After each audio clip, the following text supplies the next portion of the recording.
Welcome to a new edition of the Famous Interviews with Joe Dimino. On this episode, we talk with CEO of Craft Marketing and Branding, Angelo Ponzi. Along with his marketing support teams, he provides consulting, interim, and functional leadership services for small to medium-sized companies in the $5 to $75 million range, with a focus on the strategic and analytical side of marketing to drive business growth. He has worked with a variety of huge companies and is always ready to serve, help, and educate. Enjoy this interview. Hey, I'm good, man. So we're 100% secure. We're recording. Everything's good. Thank you for taking a rendezvous. Appreciate your time again. Yeah, absolutely. Well, thank you. Yeah, you bet. So, again, I'm going to start everything off here with COVID. You know, it was quite a time for all of us. It affected us all in different ways, and I'm curious how you survived that time period and how it subsequently has changed the way you live your life and conduct business now that things are opening up and we're coming out of it. Sure. Well, so as you know, I'm a marketer. I'm a fractional chief marketing officer, and throughout my career, whenever there's been a hiccup in the economy or whatever it happens to be, companies start pulling marketing budgets. It's probably the worst thing they can do, but that's what they do, and that certainly happened in COVID. When that really took hold, I mean, I want to say 100% of my business went away, which was really scary.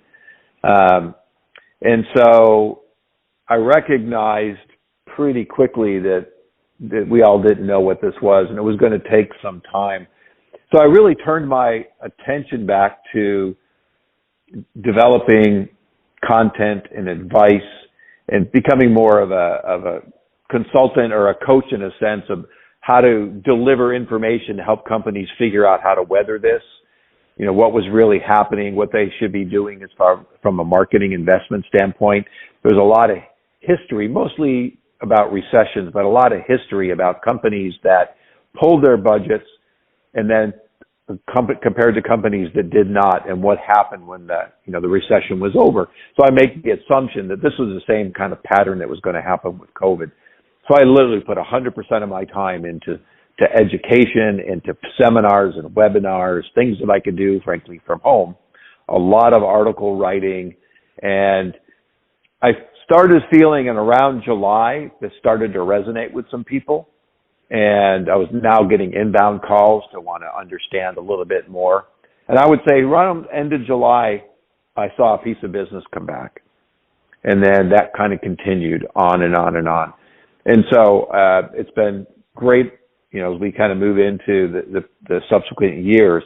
But I've not abandoned that philosophy of education and making sure that people see me as a thought leader, not just as a marketer, and someone they can turn to because I need advice or I have a question or I have an issue. And I want them to think of me as the guy to turn to help guide them, whether it's ultimately to me or to somebody else. So that's become really important and something I continue to do over and over and over again. So one thing about that time period is it really did, if we took advantage of it, it did instill a lot of really good habits in us, and it sounds like it did that for you. Yeah, I mean, it really did. I mean, I worked remote. I started this consulting business in 2014 after one of the recent stints as a client side. And so I was already working from a home office. So when everybody was like, oh my God, I got to go home and work and how am I going to do this and blah, blah, blah. It's like, to me, it was like, oh, this is just normal. I was already using Zoom. And so I adopted pretty well to that. It could speak and really maximize my opportunities there. At the same time, I had just joined a couple networking groups, and I think I had 3 or 4 live in-person events, and then it just turned to everything was on Zoom. So I'd be in these Zoom meetings with 25, 30, 50, sometimes 100 people. And so I would be conscious about which ones I spent my time. But more importantly, while I was listening to people speak and do what they did, I was looking at, I need to talk to this person, I need to talk to that person. So I purposely made a hit list, if you will, and focused on understanding their business and how my business could relate, but more importantly, talking to them. I actually just came back from, here we are in 2023, from one of those networking meetings now in person. And there were 3 or 4 people who were, thanking me for referrals, and they stood up and told my story, frankly, better than I tell my story. And so I know that I'm really putting that and planting that seed about how to position me. And I continue to use Zoom, but now it's a combination of Zoom and because I have clients all across the country. So Zoom has to be it, but the local guys I go to. So let's get a better idea of exactly what you do. I'm going to put you in front of a bunch of grade school kids, second, third graders at a career day, and they ask, one of them says, "What do you do for a living?" How do you answer that child? So I would probably say my job is to understand why someone would want to hire me, let's say, or one of my clients. I need to know what they need to help them in their business. I need to understand what they know about the people that they want to sell to. Johnny, who's 5, you want to buy a new toy, but we want to understand what kind of toy you want. Do you want a truck? Do you want a G.I. Joe? Do you want a bicycle? Whatever you want. I need to understand that so I can help my clients understand on how to communicate with you. So I spend my time dissecting. I like to say I break it down. I take the puzzle apart, and then I put the puzzle back together with a new perspective of trying to understand the needs and wants of the market and the customers and who else is trying to get that same business, the competition. And I develop strategies to help my clients succeed. So probably used a few words in there they wouldn't know, but you get the gist. That's okay. It's a learning moment. They'll catch on to it. So when you were in the 3rd grade, what was your dream when you grew up? What did you want to become? Superman. That was my dream. Like it. I actually had a Superman suit. Not many people. I'm telling secrets. I had a Superman suit that I used to wear underneath my clothes, and my mom would see me go out the door. And the next thing, she'd see me running down the street in my Superman outfit, and she'd walk outside and go try to figure out where I dropped my clothes. So let's dig into your childhood a little bit more and that dream that you had. How were these seeds planted in you to do what you do? You obviously give a lot to your clients. You're doing a lot of things that are helping people out. How did all that begin and sprout into who you are today? Really, my parents. My parents were first generation, born here, Italians. Their parents came from Italy, and they worked hard. Both my parents had. My dad left quit school actually in the 8th grade. My mom in the 9th grade because they had huge families, and my dad was, for example, the oldest male of 13, and they put him to work, and he had to start helping to contribute to the families because they were poor. And so that kind of work ethic that he had about, at an early age, and I think I was 12 when he started having me help him in his plumbing business, doing certain things, obviously, feel what I could do as a 12-year-old. But that was ingrained that you had to go out, you had to work, you had to interface with people. And all those things started at a very early age for me. But what was interesting is when I was young, if I was good, my mom would allow me to watch television and eat dinner on these TV trays. And it didn't happen often, but it did happen. And I remember one particular night I wanted to do that because I had been good. But my father had all of the trays in the other room with books all over them. I was mad, because I couldn't do what I wanted to do. But years later, I realized and came to the understanding that he was studying to become a master plumber. So he went from having to quit school, working in a pipe fitting factory as a pipe fitter, and doing things to elevate himself and to always grow and achieve to the point where he came to the conclusion that he wanted to be a plumber, but he needed to pass this license, and he studied and studied hard, and he ended up passing and becoming a master plumber and growing a business, for the next 40 years of his life. And so I saw that. I lived it. I worked in it. And then my mom left her job, and she became the bookkeeper. So I watched my mom and dad work together for all these years, and I saw what it took. I saw the times when they struggled. I saw the times when they were successful. I watched him expand his business. As he moved out of as a local plumber, and then he became a plumber, and he would travel, hundreds of miles to do contracting work and things like that. And so he really just got, again, watching that business. And so that instilled that, to be an entrepreneur and wanting to do my own business. As a matter of fact, I was probably 23, I believe, when I did try to start my first business. Didn't work, but I tried. And then 3 years later, I did it again. And that business went for 13 years before I had a top opportunity to sell it. So as a successful businessman, who would you love to meet in the world that's alive today and have some time to talk to him? Yeah, that's a good question. My mind went right to Barack Obama, but I think I'm going to go to the business folks of Elon Musk or Bill Gates. I think about Bill Gates. There's a picture of him and his whole Microsoft team when they were, whatever, in their college days or early when they're 20s. That techie, pocket protectors and all that good stuff. And to think about the business that they have grown and how massive this has become, and just the lessons that they learned along the way. I mean, that to spend an afternoon just picking his brain would just be absolutely incredible and probably life-changing to really have that kind of knowledge and insights that someone started like they did to grow it into a massive organization. So what is it in your life as a businessman that you're proudest of, or even personally, when you look at your life and what you've done, what are you the proudest of? From a business standpoint or any standpoint? Any standpoint. I would say my kids.